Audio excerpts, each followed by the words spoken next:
Hi everyone, and welcome to SPED Homeschool Conversations. We are so glad that you have joined us tonight. If you're joining us live or if you're just watching this recorded session, tonight we are talking about transition planning. And whether you know about that or not, it's something that you should stick around for, whether you have a high school student or not, because eventually you probably will have a high school student. But tonight, my guest is Barb Blakesly, and I just want to thank you, Barb, for joining us and taking time out of your schedule. Yeah, I'm really thankful to be here, so happy to do it. Yeah, I'm so glad that we met. We met maybe about 4 months ago, and Barb has some great resources, and she teaches special ed and knows a lot about transition planning, and that's why I wanted her to address this subject as we're talking about high school this month and ending our month on that subject tonight. And just it's more about planning. And I think when we think about planning with our high school students, there's a lot of things that we miss. And so we're going to talk about filling in some of those gaps, especially if you have a student that struggles. There's a lot of extra things that parents need to be thinking about as well as their student. So that's what we're going to talk about tonight. Just to get us started, I do want to thank Seven Sisters Homeschool for sponsoring this episode. They will hear more about them later, but just thank you, Seven Sisters. And so, Barb, as we're getting started, can you tell us a little bit about your background and why transition planning is such a passion for you? I know it's you. A lot of the resources you create are kind of around this particular age group and this time for students. So, yeah. Well, I have been teaching I just finished my 25th year teaching in Wow. special ed. All of the years have been either in a high school setting, public ed, Mm-hmm. and just our comprehensive high schools in the district here. I started in Portland, and just going back, I really wanted to start my career in working with students who are deaf and hard of hearing. My bachelor's degree was in speech language pathology, so I have a real huge passion for communication, for working and doing whatever we can to foster our students' voices, to help them be heard. That's where that passion I feel like really comes from. And so, yeah, got my degree in speech language pathology.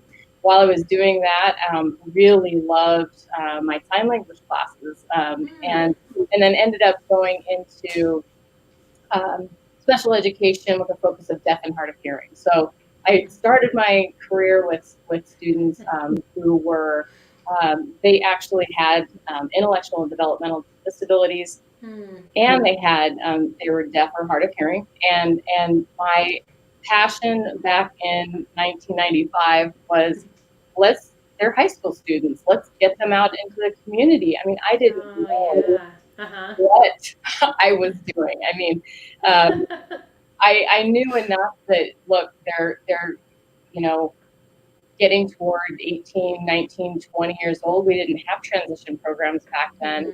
So in Portland public schools, I was like, hey, let's get out on public transportation. Let's Right. do some internships in the school setting. And it was just a natural thing Just because, those practical applications. yeah, Yeah. yeah. Mm-hmm. So, and I think that had to do a lot with growing up with just some of my parents' friends had kids who had intellectual disabilities, and growing up with them as peers, I'm like, well, that's what we do at this age, right? Um, Right. so so that was just a natural thing. I feel like I've always been someone that holds very high expectations, regardless of disability. So back there with my group of students as a first, second, third year teacher, starting in transition, and learning everything since then.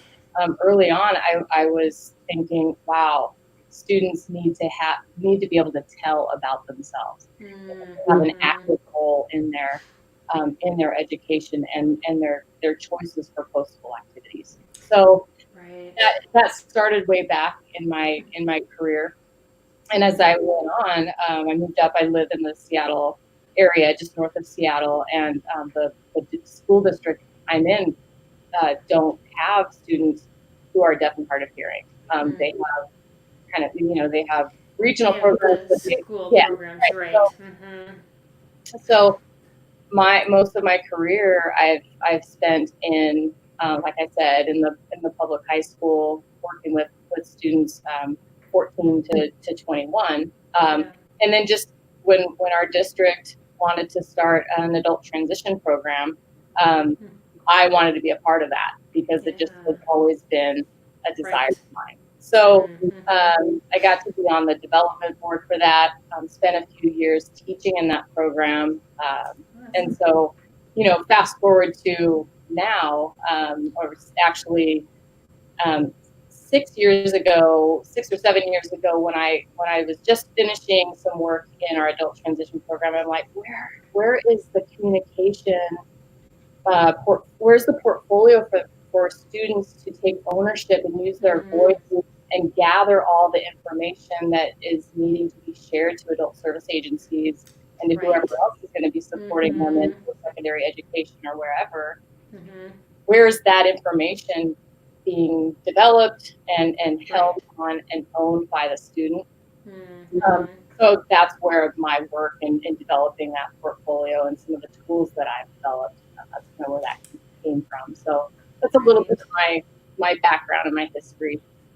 Yeah, it's always been something that's been stirring in your heart to do, and even before it was a program per se. I mean, now it seems like that word, especially in the public school arena, is like you've got to know about that if you're in special ed. A student has a transition plan. I mean, we even have it on our website. If you look at the high school page or the IEP on how to write that, we reference the transition plan and examples of that. So as we're getting started, if somebody's been in homeschooling the whole time, they probably have no idea what we're talking about. So what is a transition plan and what does it entail? Well, so for us, we're mandated through IDEA to have a transition plan as part of the individualized education plan, the IEP that the student has. So at age 14, between 14 and 16, a lot of districts start at 14, but mandated to be done starting at age 16, that students have a well-developed transition plan, including what is their post-secondary education goal, what is their post-secondary training and employment goal, what does housing and independent living look like, what are all the supports that are needed, what's the course of study to get there, and how do all those things tie together. So if we're creating a transition plan, we need to tie everything we're doing early on to get to those goals.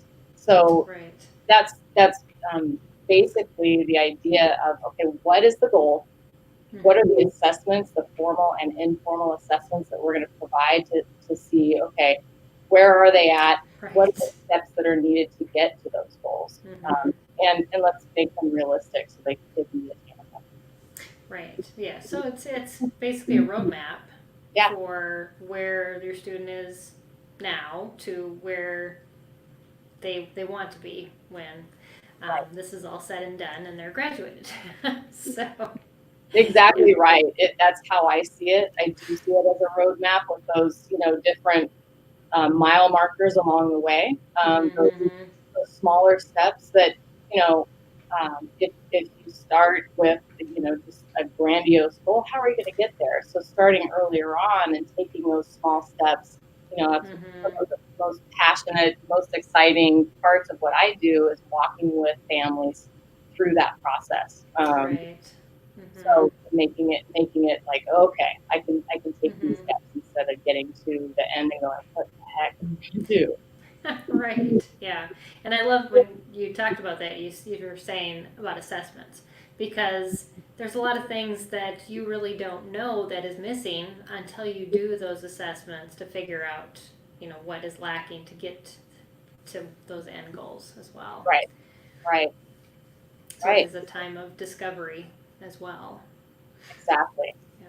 And there are a lot of resources too to find those assessments. Different websites nationally. NTACT is one of them, where you can go and find, tools and assessments that will Right. help inform the instruction or the path that that a parent or a caregiver, a teacher is going to take with their young adult. Right. Yeah. There are a lot of resources out there. I think I wrote a blog a while back, but I think it was earlier this month on different resources parents can use to evaluate their students. Yeah. So that does help, and there's a lot of good things out there. Right. So we're not talking about a college prep plan specifically, but it may include Could that. include. But Yes. it's more comprehensive than that, and it's not just what is my child going to be when they grow up, Yeah. because that's basically what I set mine off of, because there wasn't much, when my son started high school. Well, that was a long time ago. That we had to go off of, other than, well, you prepare your child for their career, and so what are some other things that you specifically look at or go through other than just that career and school, post-secondary learning? All of it. I mean, when you think of a student's full life post high school, employment is just a small part of that overall picture of a young adult's full life as they become independent. So, how can we begin to build on their social skills? How do we help them become great self-advocates? What does self-determination look like? How do we help them with, even, becoming more responsible for chores at home? It's, we can't always be just doing for them. As long, it takes, I know, from personal experience, because I have a new, I'm newly married. I have a wonderful stepson who has gone through this process, and so I'm seeing it now from a parent perspective. And his mom has done incredible work to bring him along to this year 21.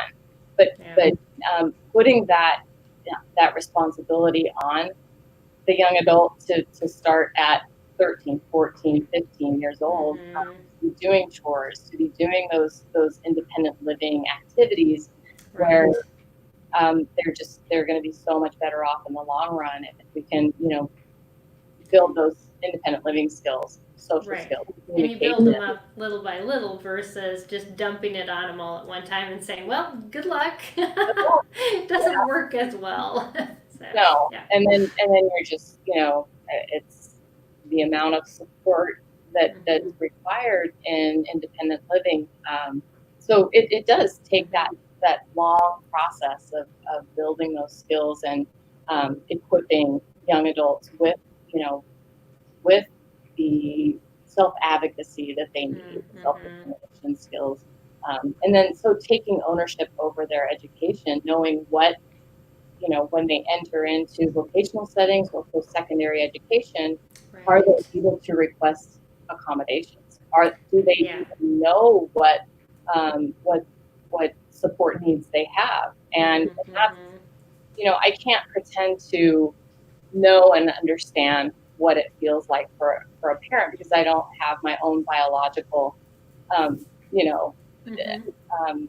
or daughter where I'm needing to, release from that ownership or wanting to do for those types of things. But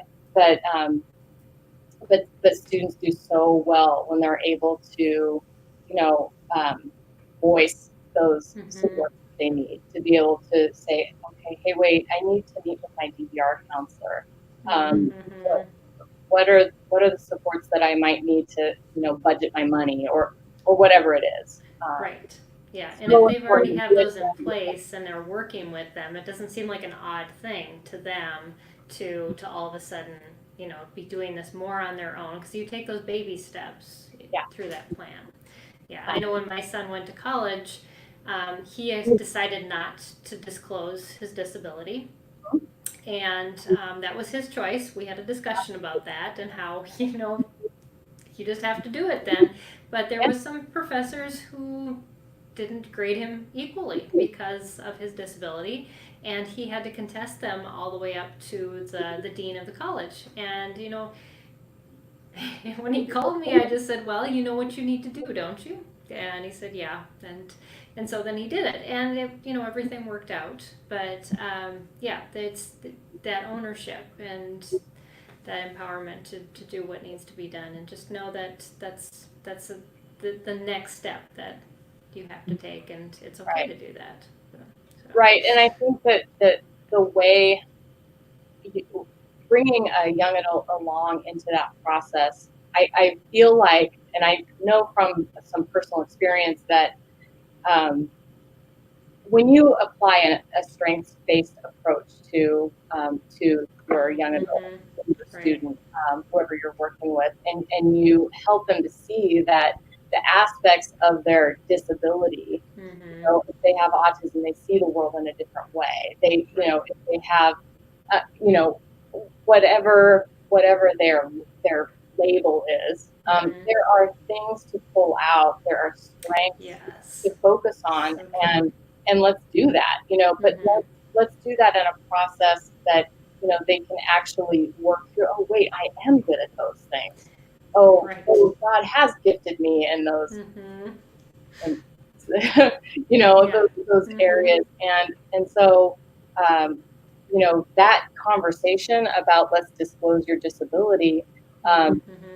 Here are all the things that I'm really good at. Here are the things I may struggle with, and helping our young adults to be able to voice those things because they've had opportunity after opportunity after opportunity to write it down, to talk about it, to present it to people from 14, all the way up to 21.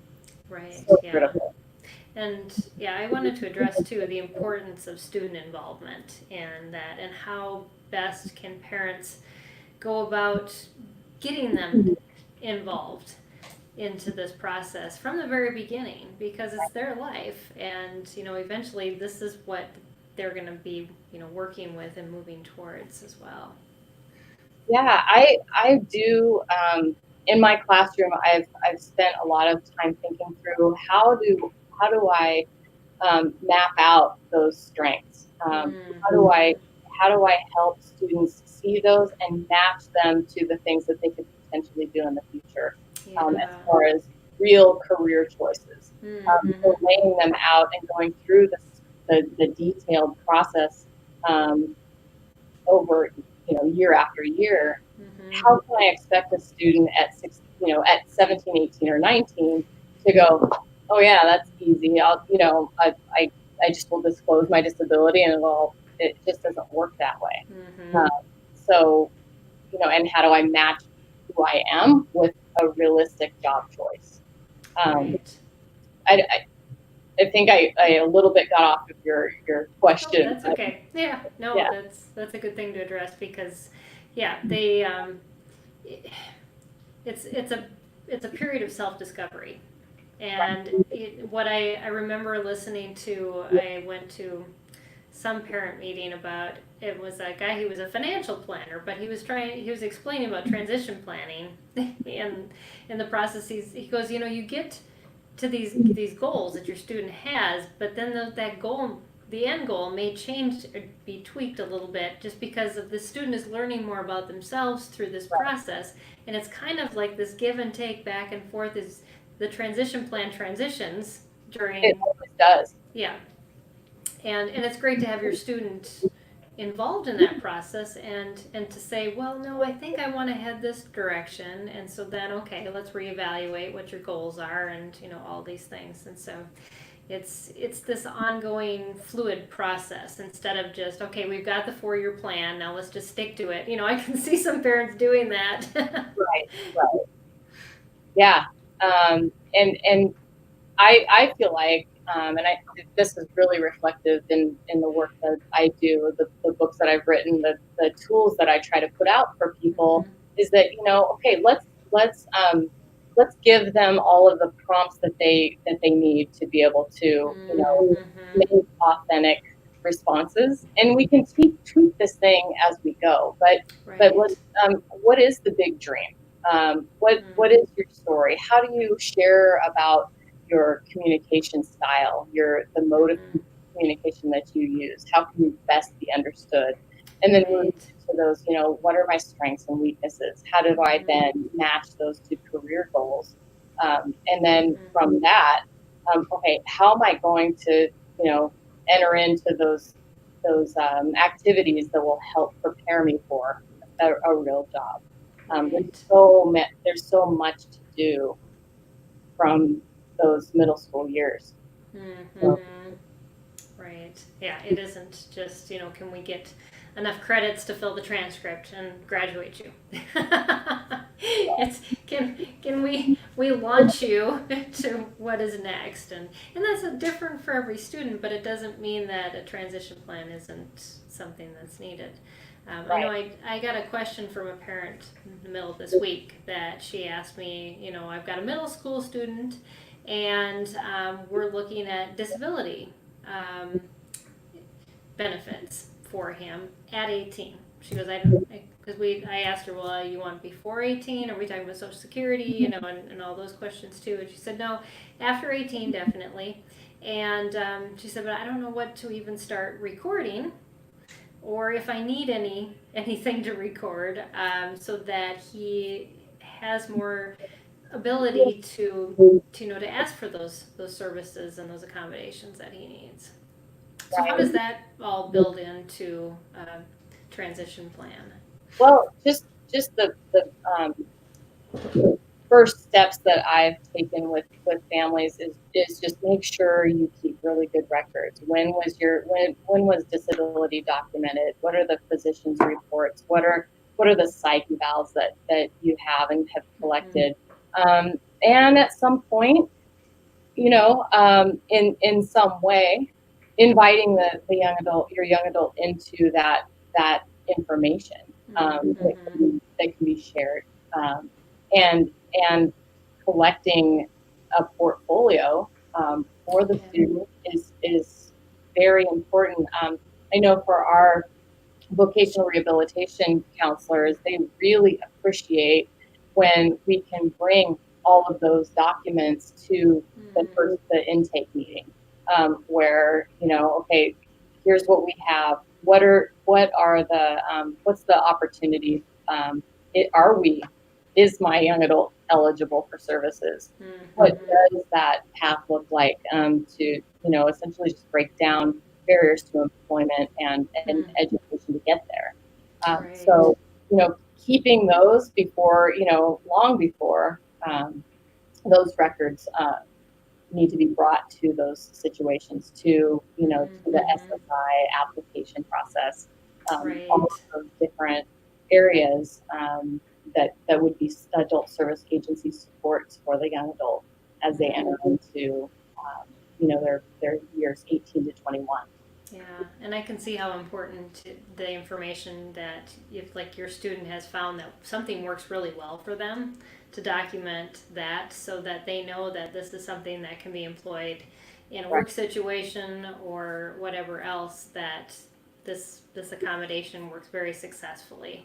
So yeah. What I've started to do with my students this season is so incredible in revamping how we're approaching transition planning, how we're helping students to take ownership over their accommodations and modifications, and we're using Google Classroom for our platform, and then in that Google Classroom, I'm having that be a classroom of one student where all of the supports are living in that one situation. I don't know if for your viewers if that type of thing works, but having a place to hold all of those documents.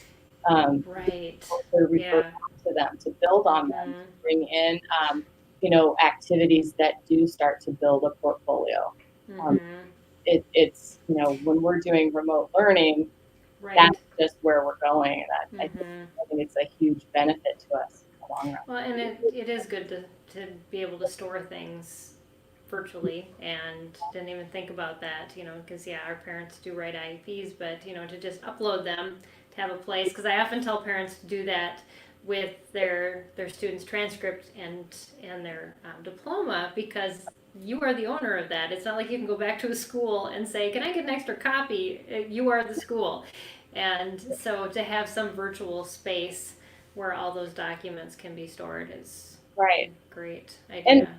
and having tools that help students take ownership over that. Right, so they can have access to that too. They're the ones that should be Mhm. going and requesting those transcripts. What do they say when you get there? What Mhm. are those little steps to take, in order to be the ones to hold that information, Right. watching for, making sure that they do it the right way. But Mhm. regardless of their level of communication, Mhm. and functioning, we need them. We need to provide many opportunities for them to be the owners. Yeah. Provide Yeah. so, Yeah. So true.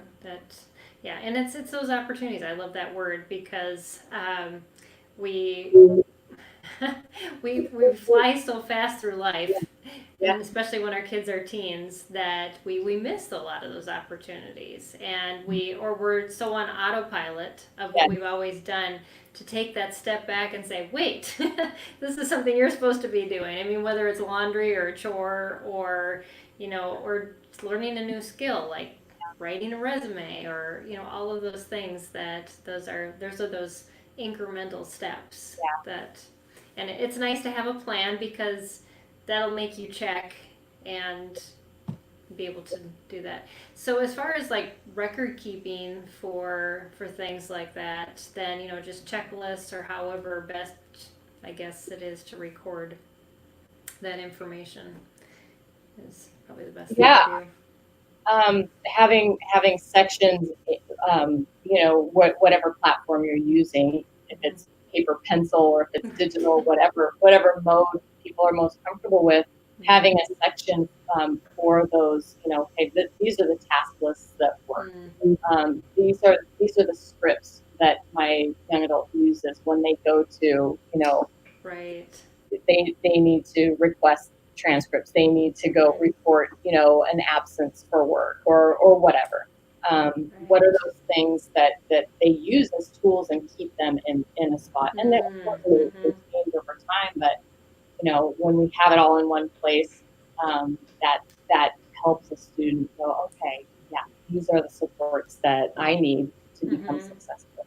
Right, I'm just thinking, we had our kids all write thank you notes to their uncle. He gave them gifts, and they're going, how do I find the words to write that? Thank you. So there would be a good thing to store. You write this thing and then you stick Yeah, it there, because now when you have reference, if I need to write a thank you note to somebody yeah, else, I have some wording, right. and Here's it's some just that proof. Yeah, constant. I guess we all think of our hard drives maybe as that place, yeah. but but if you're doing it mutually with your student, it has to be a common space where both of you are able to put information into there. So But that makes sense. understandably, as you said, life is coming at you so fast. There's so many things to Mm-hmm. do, and the time that it takes to teach through all of those skills, Yeah. it's a dedicated effort. But Mm-hmm. having a system to work through, a process to follow, um, Right. it's then it's not just like, well, we did some of this, we did some of that. Yeah. It's Yeah. Yeah, provides them a platform to stand on. Right. Yeah. When we come back, I want to talk about how do we assign credits in classes when we have a transition plan? Because I think a lot of parents are maybe going, "Oh well, wait, we got to do this and school, or how do we fit all this in?" So, but we're going to hear from our sponsors, but Seven Sisters Homeschool, and then we'll come back and we're going to talk to Barb a little bit more. So, I'll give you a break, take a drink of water. And so we're going to talk just a little bit about our sponsor, Seven Sisters Homeschool. If you do not know about them, I knew about them way before we even started SPED Homeschool. These six sisters, they're not sisters. Some of them are sisters, but there were six friends that they put together curriculum for their own teenagers. And Vicki Tillman, who is one of the Seven Sisters, she was on my broadcast last week, and but they have no busy work ebook curriculum that these 20 plus year veteran homeschool moms wrote for their own kids, and kids from struggling all the way up to very high achieving college prep type of courses. You can pick and choose, but they've just got a lot of really out of the box type of curriculum, and we just want to thank them for sponsoring this episode. And if you have a need for some curriculum, or if like me you're looking for some off the wall types of things to do with your very unique child, then they might have something that you're looking for. So anyways, check them out. But thank you, Seven Sisters, for sponsoring this broadcast. And I saw, Nancy, that you put something up. She said that she sent me a message on Facebook, if I can check it before the meeting in Google Hangouts. If you do not know that after this broadcast, we have a Mom's Night Out on Google Hangouts. If you are in our Facebook support group or in any of our jump groups, you can find the link there. So anyways, we talk about homeschooling, we talk about mom things, we talk about anything. So I hope that you can join us. So we're going to bring Barb back, and we're going to continue this discussion. And so, yeah, I'm excited to dive back in. Thank you so much for all that you've been sharing already. And thank you all that are watching. Make sure you know that you can add comments in the section down below while we are live, and we would like to build them into our conversation if you have anything to add or questions to ask. So, yeah, but I wanted to address that question that I kind of left you with before we took the break, was how do we fit all of this in? And, we're looking at these high school years, and parents often say, well, they have to have this many credits for this and this many credits for this, and often they're looking at a college prep plan. Right. And there are students who still would be going to college, but yet we have these other transition goals. And so how does that all get incorporated and planned out? Yeah, well, I mean, I have to answer that from a public education Right. filter, Yep. because that's really my only experience. And the way to do that is that we have flexible credits that all students are available to take. And whether that be in independent living and life skills, academic lab, it could be in, did I say independent living? Those types of classes, that's where we spend our time developing a transition portfolio. Going through those activities, role playing, how are you going to walk up to a boss and talk about the accommodations that you need? How are you going to, in our school setting, it would be, what does that look like for you to, appropriately approach a teacher and say, I wanted to let you know that I have some accommodations and modifications in my IEP. Here are what, this is a list of what they are. Here are the strengths that I have. I'm really good at learning in this way. So helping students know what their specific learning style is, how they communicate best, and letting them be the ones, and our paraeducators or other support providers coach them along in that process. But that's part of the credits that they're earning in those classes, is they're able to do those things. They're able to build a portfolio, and that portfolio is what's graded. It's what's used then as they move through to the next grade or the next employment opportunities or secondary education opportunities. Yeah. I think that's good for homeschool parents, though, to hear, because they often say, well, am I cheating the system by calling this a class or a credit? And no, this is what they do in the public schools, is that oftentimes we build a class based Right. on credit hours on what our student is doing. So if your student is spending a lot of time, learning about computers and, maybe keyboarding or all these things, you can call it, computer skills. And it can be a credit or a half credit, and you just have to figure out how to grade it. And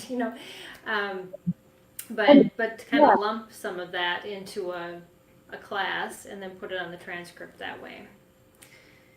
I'm glad you mentioned about keyboarding skills because, the portfolio that I created, I made it digital intentionally so that students who struggle more with paper pencil kind of activities can use voice to text features. They Yes. can go through that process of learning all of the tools for accessibility that they'll need when they move into different settings. So teaching those skills is, honestly, I feel like those are some of the most important skills they can possibly be learning and earning credits for, because they have to use those skills throughout their adulthood.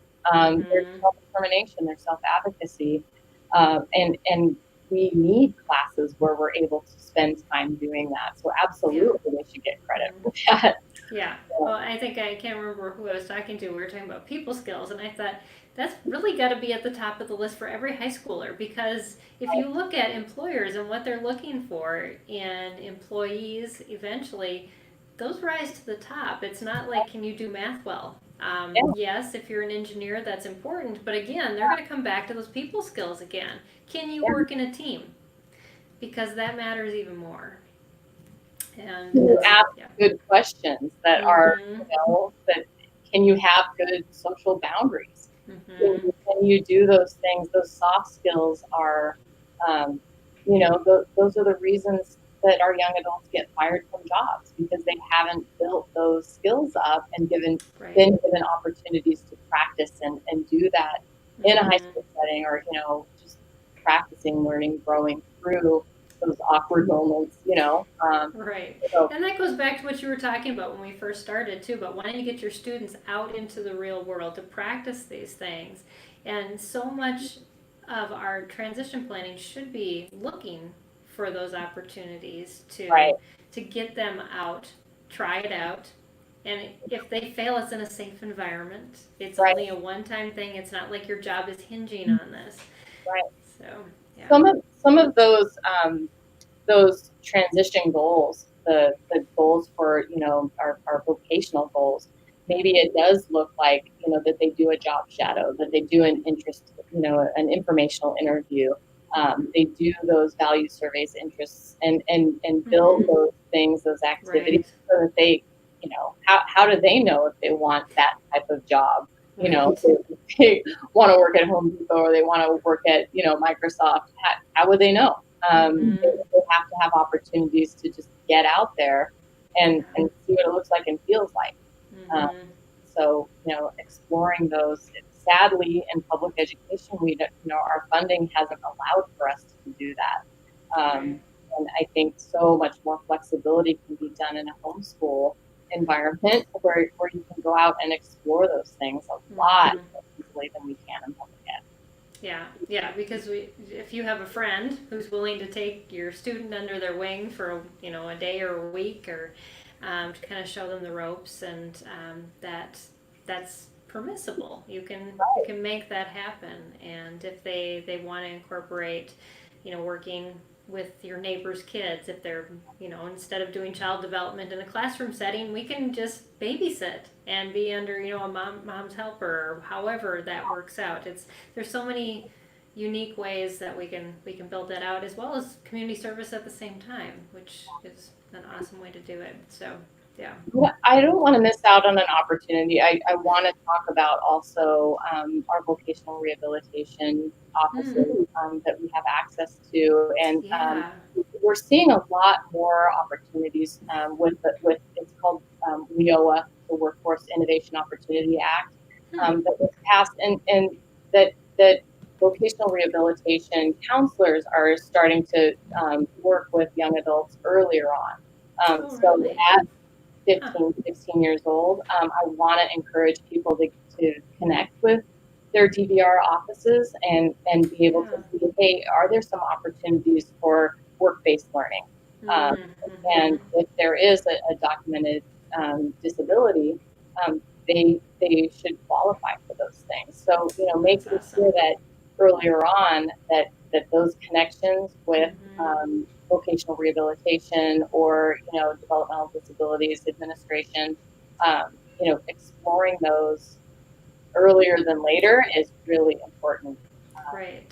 Yeah, that's good to know because yeah, we're often so removed from those services that a lot of times parents when I mean it's like 18 hits and they're going, "Oh, that's right. We need to look at that." And then, they're going through this whole checklist and then guardianship is, all these things are just not talked about in the Right. homeschooling environment and yet there's a lot of parents that need to know that information. And you need to prepare the paperwork for those things way ahead of time, like we talked about before. Right. Because I know my parents have gone through the guardianship process with my adopted siblings many times, and I've talked to my parents like, what did you document, and so Right. it's there's a lot of good information about that, but yeah, just making sure that if you're thinking about that way before their 18th birthday. Absolutely. And knowing that the rules often change, they frequently Yes. change in our systems. But knowing what okay, if my young adult is going to be receiving SSI benefits, what does work look like with those benefits? How does all that balance out? How do Mm-hmm. we make choices around guardianship? Should it be a power of attorney instead? So that there's a little Right. bit There's more so many ownership. other options. So there's just a lot of things to consider Yeah. with the agencies that are available. Yeah, and there are a lot of helps out there. Just There really are. depending on what state you're in, it changes a little bit. But yeah, definitely having that input. So yeah. So as far as other things that parents can do, I'm trying to think of what even if their student is before these years and we're Yeah. looking at transition planning, what are some things that even they should be documenting in the younger years that help when a student comes like into your program that you know about in setting a transition plan up? I think really getting a really good profile of preferences that the young adult has or the child has, knowing things that you know um, settle them and don't cause anxiety or Mm-hmm. cause frustration, leading to behavioral issues. But that we don't what are the ways that we can prevent escalations in behavior? What are the things that Mm-hmm. are needed to make sure that their voice and their communication is heard and known? How do we give them choices early on? Choice making is Mm-hmm. huge. Even at younger ages, giving opportunities for setting goals. I think that goal Yeah. setting is one of the best predictors of post-school outcomes is Mm-hmm. is the ability to set your own goals and Mm-hmm. move toward those goals. So, you know, even if they're 7, 8, 9 years old, what is your goal? Let's create a goal around whatever it is. We're going to go Mm-hmm. to school. Okay, so, how are we going to get there? Um, Right. Yeah. and just understanding and being able to share out what are those um, rewards, what are those intrinsic motivators, Mm-hmm. what are the ways that our young adults are wanting to um, find their self determination, be able Right. to advocate for themselves, and Mm-hmm. yeah, what motivates them. Yeah. So just helping to develop those things early on leads to all the choice making and goal setting when they start to enter post-secondary education and things like that. So there's so much to do along the way. Right, yeah. And I love that you didn't mention anything about the core subjects. That gets them there. So, because I had a conversation with the parent, and she's like, we spend most of our time character training. And I was like, well, that's a good thing. I mean, that's what I spent most of the time. And we fit in the math and the reading and the writing, but most of the time we spent with two children fighting, sitting across the room, trying to find reconciliation. Those are the skills They that are. really led them to being successful later on. And we often think that that's a distraction, but that is truly where the learning is key and where we can't skip those moments. And as parents, you know the best ways that your child regulates their behavior, how you help them regulate their emotions, how they're feeling, how they're functioning and interacting with the world. Right. You know all those things, and they are learning those things too. So documenting all of them along the way is so powerful to share with whoever's going to be working with them. That's such a great place to start. Yeah, so true. Yeah, so especially for those students that aren't going to be able to articulate that's themselves, you're giving over to another caregiver. But to have that documentation in place instead of just saying, well, this is kind of what they like. Although, I also realize that we as caregivers sometimes do it so much we don't even realize we're doing it. And to take that time to evaluate through that process of what am I doing? Even to document that into that portfolio and what is eventually something I can't do. I know my parents are in their 70s and they still have 4 kids at home. And all of us biological kids are going, you need to start documenting these things because eventually you're not going to be there and we're going to be the ones telling somebody what they need to do. So, yeah. Yeah, I think that's one of the major reasons why I, at 7 years ago when I came out of our adult transition program, and I sat there and I'm like, parents and teachers have all this information. How is this getting shared with the adult service agencies or the caregivers who are in the group homes or whoever else is interacting with the young adult? The voice, the ownership has to be placed back on the student. And the other thing I really want to emphasize, and I can't state this more emphatically or emphatically enough. I don't know how to say that, but that there's absolutely no guilt or shame that parents should feel that, oh, I haven't done enough. It's such an it can become such an overwhelming thing. Just do you know your child so well, and don't let anybody put any guilt or shame on you that you haven't done this, you haven't signed up for SSI, you haven't done guardianship, you haven't, I just, that crushes me when I sense that from parents that they that they feel like they haven't done enough. There's always time to start. So right, there's always time. I want to put up your website, My Key Plans. Do you want to explain a little bit about what people can find there? Yeah, so My Key Plans is just my landing page for sharing a little bit about why I wrote the book that I did. It's a portfolio, essentially a student workbook to develop systematically a very comprehensive portfolio. So it explains about the why. It also shows kind of how to get there. And I also created a teacher's edition of the transition portfolio. So my transition portfolio teacher edition has lesson plans, it has community access opportunities, it has all of the things that you would do to create a portfolio to enhance a student's, a young adult's experience as they become their own self-advocates, and they become self-determined adults. So you can find there just how to buy the book, and just some resources to support why it's so important to build on self-determination and helping students become their their personal power and choice is so important. We want them to be their own change agents and able to. So all the information can be found there. Awesome. Yeah, that's great.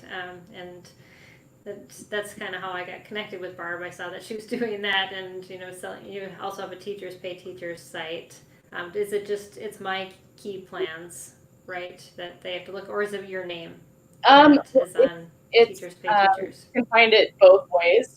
Okay. So My Key Plans, you can find Teachers Pay Teachers site that way. But it's My Key Plans is the name of my Teachers Pay Teachers site as well. Okay. And Teachers Pay Teachers is really just the place where I have kept all the digital components of the book. The entire book is in fillable PDF. So, whatever sections of the book or the entire book that people want to utilize to build those portfolios, that's where that can be found. Okay, that's great. Yeah, it's instead of trying to recreate the wheel,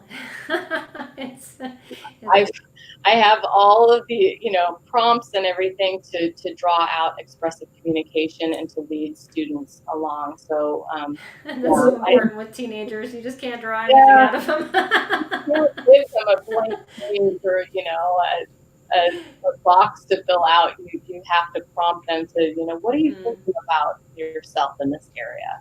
Right. Ask questions. So. Yeah, and very pointed and specific, and giving them that time to dream and think outside of what everybody is mandated on them, and that takes some time. It does. But if you could teach a child to dream, and you said about setting goals, but also dreaming. I think dreaming is so important, and especially in those high school years, to try things. And we talked about this in multiple episodes this month of just giving them the opportunity to fail and move on, because failure is, you learn from it, and you learn, maybe I don't like this as much, and so I'm going to try something else, and that's okay.